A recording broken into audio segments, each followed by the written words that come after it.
Hello and welcome to another episode of TrekHammer, where we're looking at every episode of Star Trek that has ever been produced in order from start to finish, beginning with the original series. We're up to the episode where no man has gone before, which is episode 3 according to the Blu-rays.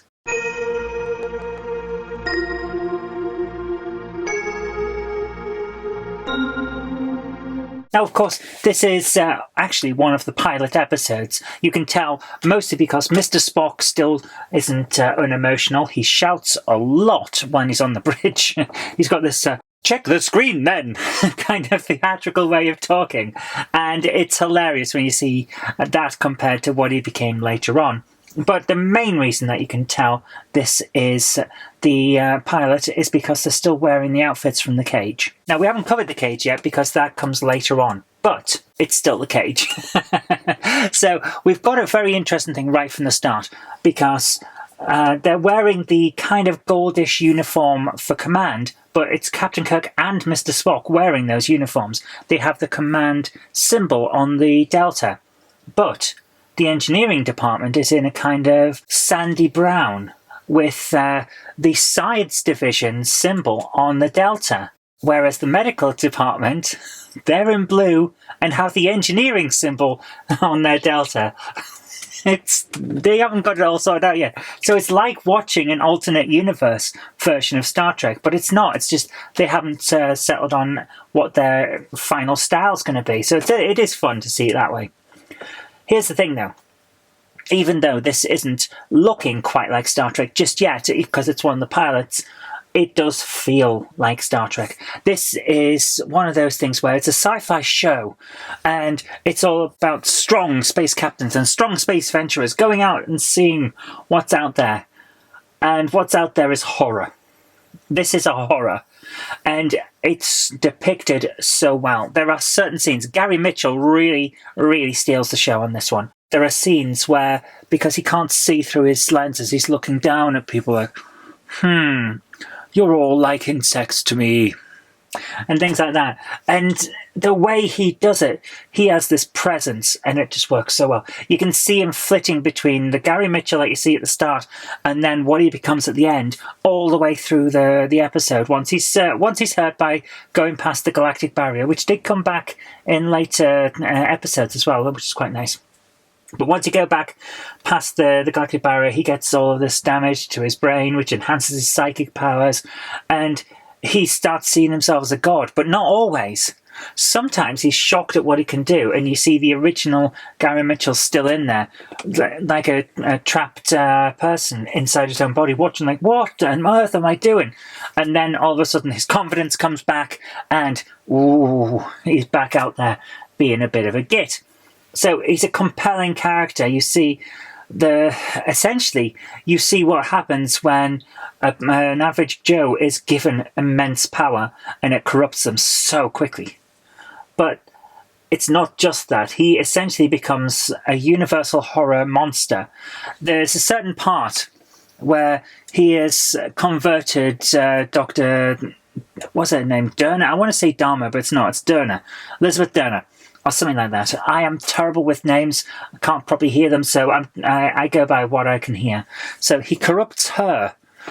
I think she says at one point that it took a little longer with me. I'm not entirely sure. I think he did that.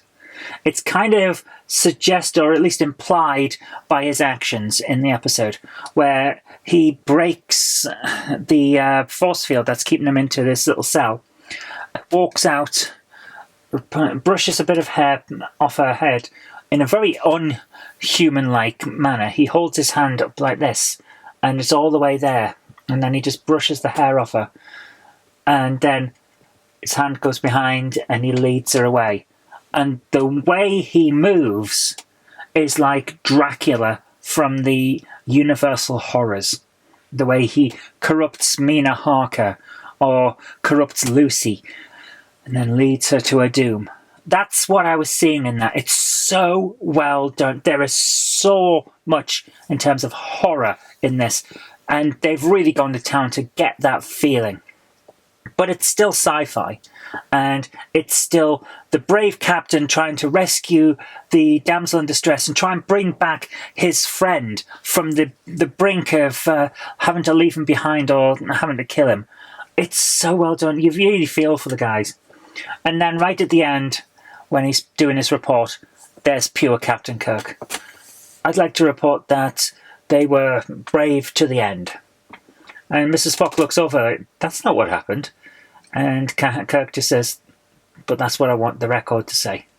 So, even though the guy had tried to kill him at the end, even though he'd been corrupted by power and had become a horrible, corrupted monster, rather than the good, honest man that Kirk always knew, he still wants the record to reflect the man, rather than the monster that he became.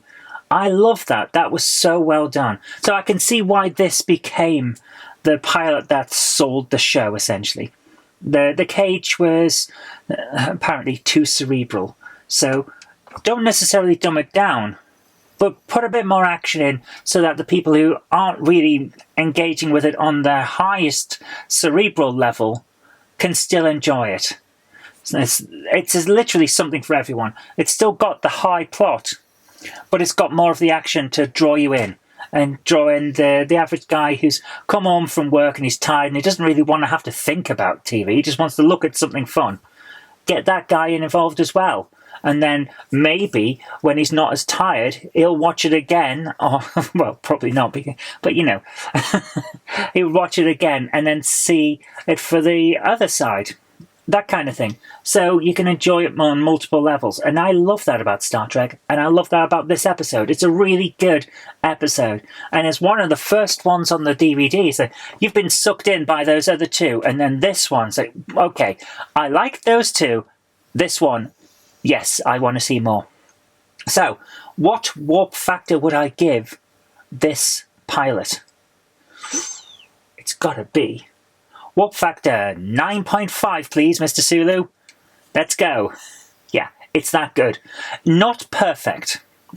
There are some bits where it just seems a little bit slower, and some bits don't make an awful lot of sense, except as an introduction to a show. Such as, we're going to have a briefing of all the department heads. Let's do it right on the main bridge, right behind the captain's chair. You've got a department conference room. You've got one. We see it later in the episode. So why have this on the bridge? Other than because we haven't got that set yet. And we want to show everyone off and also have some of the crewmen just be sexist towards one of the women. No. So there are some bad parts, but for the main part, warp factor 9.5, because it is that good. I would highly recommend this episode. If you haven't seen Star Trek before, this is a good one to start with. Okay, thank you very much for joining me. As I've said before, this is TrekHammer, where we do quick, off-the-cuff reviews of episodes, and we'll be doing every episode of Star Trek from the start to the end. It's going to be a long haul, but I think we're going to have a fun time. Okay, thank you so much for joining me. I hope you have liked it. Remember to click the like button, share with your friends so that they know some good episodes when they see them. Do subscribe for future videos because there will be more in the future. And also, if you could leave me a comment saying what episode you think is the best or what you thought about this episode, that's always appreciated too. But for now, live long and prosper, and I'll see you next time. If you like the show, please consider supporting me on Patreon. It really does help create future videos. That's patreon.com/Zoe Kirk Robinson. And I've got an extra special thanks going out to Chief89, Sam Yates, Retro Mickey 82, Mo Henry, and George Bortorini. Thank you so much, guys.